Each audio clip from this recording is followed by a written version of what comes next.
now the big story of the day in the ICICI Bank and Videocon loan fraud case and legal relief for Chanda and Deepak Kochhar after the Bombay High Court. Chanda Kochhar and husband Deepak Kochhar. Going straight across to my colleague Radhika, who's joining us on the phone line. Fraud case. The former ICICI Bank CEO Chanda Kochhar and her husband Deepak Kochhar have been arrested by the CBI. 2009 में जब Chanda Kochhar ICICI bank की CEO बनी तब वो बहुत सारी women's के लिए एक इंस्पिरेशन बन के सामने आई थी। उस टाइम पे एटलीस्ट फाइनेंशियल सेक्टर के अंदर तो कोई भी वुमेन सीईओ नहीं थी, बट चंदा ने अपनी डेडिकेशन एंड हार्डवर्क से इस चीज को बीट किया when she became the first Indian women CEO of a private sector bank ICICI bank. ये बहुत रेयर इसलिए भी था क्योंकि उस टाइम पे बहुत सारी चीजें इवन बिजनेसेस भी मेल डोमिनेटेड थे एंड इंडिया में उस टाइम पे स्पेशली कोई भी वुमेन सीईओ नहीं थी।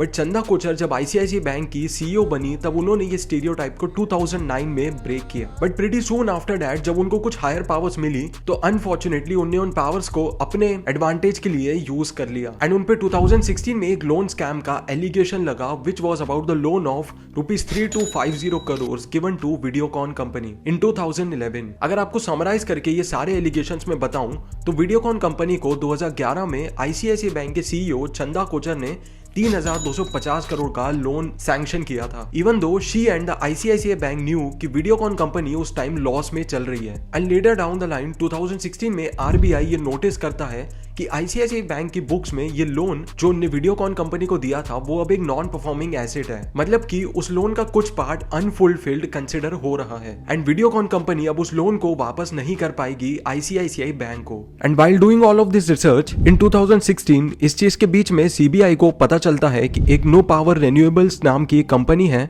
जिसके chairman and board member Deepak Kochhar Chanda Kochhar के हस्बैंड हैं।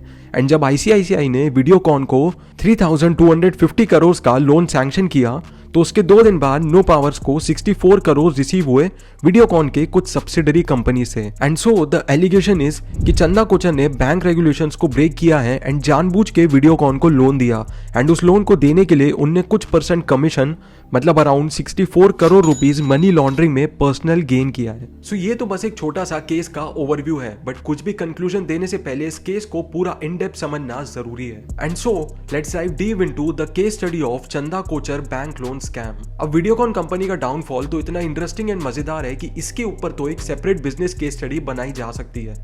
But keeping it short, Videocon company के फाउंडर हैं वेणुगोपाल धूत जिनने 1979 में कंपनी मुंबई में स्टार्ट करी। कंपनी स्टार्ट उन्होंने करी थी कंज्यूमर इलेक्ट्रॉनिक्स में, जहां वीडियोकॉन सबसे पहली कंपनी थी जिसने कलर टीवी बेचना स्टार्ट किया था। उस टाइम पे वो बहुत वेज में रेवोल्यूशनरी काम कर रहे थे, बट दिक्कत वहां आई जब कंज्यूमर इलेक्ट्रॉनिक्स में उनका काम अच्छे से ग्रो हो रहा था एंड उन्होंने सोचा कि अब डाइवर्सिफाई करना चाहिए। एंड डाइवर्सिफाई करने के लिए वो सबसे पहले गए ऑयल एंड गैस सेगमेंट के अंदर जहां पैसे बहुत एंड बढ़िया बनाए जा सकते थे। But also keeping in mind इस टाइप के बिजनेसेस के लिए कैपिटल भी बहुत ज्यादा रिक्वायर्ड था। ऑयल एंड गैस में एंटर करने के बाद वो टेलीकॉम में आए, डीटीएच सर्विस में आए। बहुत लोगों ने कभी वीडियोकॉन D2H तो यूज किया ही होगा शायद। 2011 के टाइम पे मेरे घर में भी Videocon D2H as a DTH service use हुआ करता था। एंड यही जो बड़े बड़े डाइवर्सिफिकेशंस वीडियोकॉन कंपनी ने किए उसके लिए उनको जरूरत पड़ी बहुत इंटेंसिव कैपिटल की। एंड इसमें से बहुत सारा कैपिटल उन्होंने डेट में उठाया था, जिसमें से एक था 3250 करोड़ का लोन जो उन्होंने आईसीआईसीआई बैंक से लिया था। In just a span of 10 years उनके इस अग्रेसिव डाइवर्सिफिकेशन की वजह से उनके ऊपर बहुत सारा डेट आ गया एंड उनके ये इतने सारे अलग अलग बिजनेसेस उतना ज्यादा प्रॉफिट जनरेट ही नहीं कर रहे थे, जिसकी वजह से जितना भी डेट उन्होंने लिया था वो क्लियर ही नहीं हो पा रहा था। जब फाइनली 2018 में उनने इनसॉल्वेंसी डिक्लेयर कर दी एंड क्योंकि इस टाइम तक वीडियोकॉन इतना ज्यादा डाइवर्सिफाई कर चुका था तो इनसॉल्वेंट उनकी सिर्फ एक कंपनी नहीं हुई थी, बट जितनी भी डिफरेंट 13 कंपनीज उन्होंने बनाई थी वो सारी एक साथ इनसॉल्वेंट हो गई। बट अब सवाल ये आता है कि जब वीडियोकॉन कंपनी 2008 से इतने खराब हालत से गुजर रही थी तो आईसीआईसीआई बैंक ने उनको इस मोमेंट पे इतना बड़ा लोन दिया ही क्यों? If you scan the books of financial year 2014 of Videocon company, it was visible कि कंपनी लॉस में थी एंड 2014 के बाद से वो लगातार 300% के मैसिव रेट से लॉस में जा रहे थे। एंड इतनी खराब हालत देख के एक कंपनी सिर्फ 2 बेसिस पे ही लोन ले सकती है, या तो वो अपने किसी नोन पर्सन से लोन ले रहे हैं जो जेन्युइनली उनकी हेल्प करना चाहते हैं, या तो उनको कोई इंस्टीट्यूशन तभी लोन देगा अगर उसके बदले में उनको कोई मोटी रकम मिल रही है। एंड ऐसी सिचुएशंस में आप किसी से भी लोन ले सकते हो, but if you go to a bank for help, वो आपको पहली बार में आपकी बुक्स देख के मना कर देंगे। And even after knowing all of these things, ICICI bank ने स्टिल वीडियोकॉन कंपनी को 3,250 करोड़ का लोन सैंक्शन किया। But why? 2011 में जब वेणुगोपाल धूत ने बैंक लोन रेज करने का सोचा, तब टेक्निकली उनको कोई भी बैंक लोन देता ही नहीं, क्योंकि उनकी फाइनेंशियल बुक्स के अकॉर्डिंग वो पहले से ही डेट में थे एंड कंपनी भी डूब रही थी। एंड उसी टाइम पे चंदा कोचर आईसीआईसीआई बैंक की सीईओ थी। एंड इसी ईयर में आईसीआईसीआई कंपनी ने even after seeing this situation उनको इतना बड़ा लोन सैंक्शन किया। बट मेन बात है 2017 की, जब आईसीआईसीआई बैंक ने अपने बुक्स में वीडियोकॉन कंपनी को दिए हुए लोन में से 1875 करोड़ रुपीस को नॉन परफॉर्मिंग एसेट्स में काउंट किया। To be clear, non performing assets वो होती हैं जो रियलाइज नहीं हुई हैं। इन सिंपल लैंग्वेज, एक ऐसा लोन जो आपने सामने वाले को तो दिया बट उसका अमाउंट आपसे रिकवर ही नहीं हुआ एंड सामने वाला इंसॉल्वेंट हो गया। And in between these events 2016 में एक विसल ब्लोअर मतलब एक एनोनिमस पर्सन ने जाके सीबीआई को ये इन्फॉर्मेशन दी कि चंदा एंड वीडियोकॉन कंपनी का जो लोन ट्रांजेक्शन था वो इलीगल था एंड वो बैंक की लोन पॉलिसीज के अगेंस्ट था। And this is where the actual investigation started taking place. अब यहाँ पे we can also understand the family business tree. So Chanda Kochhar है आईसीआईसीआई बैंक की सीईओ एंड उनके हस्बैंड है दीपक कोचर जो एक बिजनेसमैन है and NuPower renewables company के फाउंडर भी, जो कंपनी उनने 2008 दिसंबर में इनकॉर्पोरेट करी थी। अब आफ्टर द लोन वो sanction in 2011 to Videocon by an ICICI bank committee जिसकी चंदा कोचर हेड थी, उसके अप्रोक्सीमेटली 6 महीने बाद वीडियोकॉन कंपनी की कुछ सब्सिडरी कंपनी से 64 करोड़ रुपीस का अमाउंट ट्रांसफर होता है as an investment to NuPower renewables जिसके फाउंडर हैं चंदा के husband Deepak Kochhar. And this was not it. Even after this, Deepak Kochhar को एक घर 9 लाख रुपए में ट्रांसफर हुआ था जिसकी एक्चुअल वैल्यूएशन थी उस टाइम के हिसाब से 1.5 करोड़। ये ट्रांजैक्शन कैसे हुआ ये तो डिस्क्लोज नहीं हुआ है, but you guys are smart enough to understand कि ये ट्रांजैक्शन किसने किसको किया होगा एंड ये किस चीज से रिलेटेड है।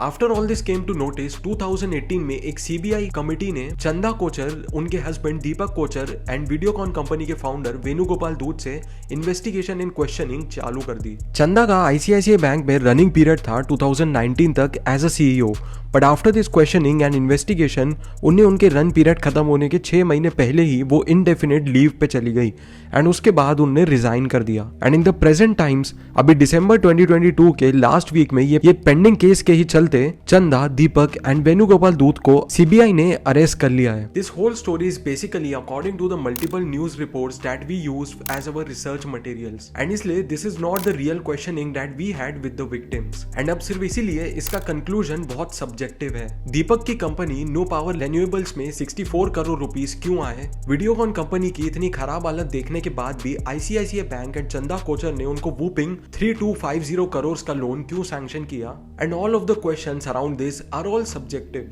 And actually, based on all these reports and results, we cannot create a conclusion out of this. On an individual basis, only the 3 victim parties would know कि उनने ये transactions क्यों की है, and ये भी कि उसमें कोचर फैमिली का individual gain था या नहीं. But this is clear कि when we hear these reports and this story, ये केस bribery का ही लगता है, जहाँ इतना बड़ा लोन वीडियोकॉन कंपनी को देने के बदले में चंदा कोचर को उस कंपनी से ब्राइब लेके इंडिविजुअल गेन हुआ है. क्योंकि किसी भी कंपनी के इतने डाउन स्टेज में कोई भी बैंक लोन पास इजीली नहीं करता है until and unless उसमें उनका कोई बेनिफिट हो. As of now, all the 3 victims are under arrest and इस केस के रिगार्डिंग क्वेश्चनिंग चालू है.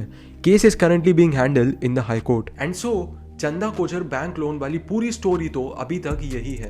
And this is actually all the stuff that you kind of needed to know, because इसके पीछे की real story and what actually happened वो तो किसी को भी नहीं पता है, ना आपको ना मी को. बट इसको सिंप्लीफाई करके आपके सामने इसकी केस स्टडी पेश करना has been super interesting and a delight for me. अगर चंदा कोचर की ये बैंक लोन स्कैम स्टोरी आपको इंटरेस्टिंग लगी तो वीडियो को लाइक जरूर कर देना एंड फटाफट से चैनल को सब्सक्राइब भी कर लो, क्योंकि ऐसी और भी interesting business case study and इस टाइप की स्टोरीज आपको मिलती रहेंगी.